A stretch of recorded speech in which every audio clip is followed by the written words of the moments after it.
terrific, but there needs to be some adjustment. It's right here.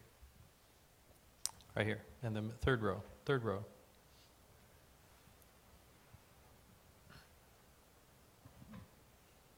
Meadow Kolosky, UMD, Secretary Albright, I think we could all agree here that we yearn for the times of your leadership in the Balkans, and it would be great to see more U.S. engagement in the Balkans. Unfortunately, priorities, as you said, have shifted.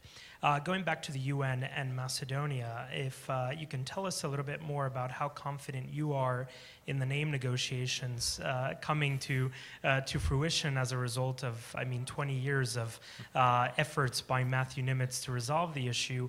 What message would you send to the Greek government, especially given the current dynamics in the country that we've been reading in the news and the wiretapping scandal and the most recent terrorist attack over the weekend? So that's my question.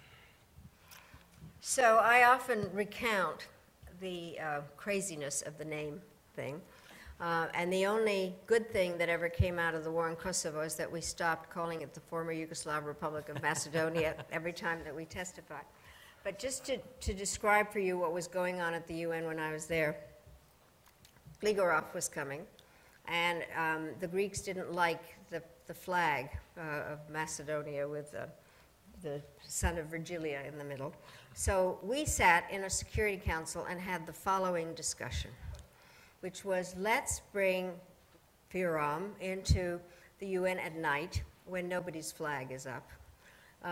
Let's decide that we would ask the Secretary General to have all the flagpoles painted during the day so nobody's flag was up, because usually when the head of state came, there would be a flag. And so it was finally the FYROMites decided that they would be okay if the flag was not raised when Gligorov was there.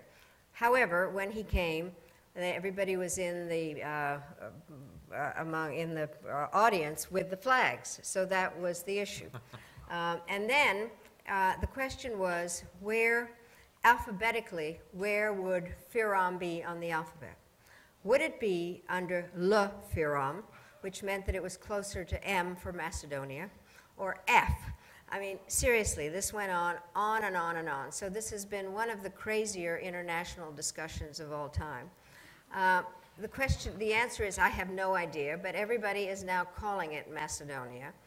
But that is the least of the problems. And I think that as one reads some of the events in the last week or so, it is very troubling in terms of some of the kind of extremist activities, and again, a division into various ethnic groups, and what does Kosovo have to do with it, and what are the Greeks doing, and a variety of different things. So I don't think the name issue is the most important issue at the moment. It is really, we don't want to see, so it's exactly, we now is the time to do something about it, not when it gets worse and worse. Right, okay, Jacques.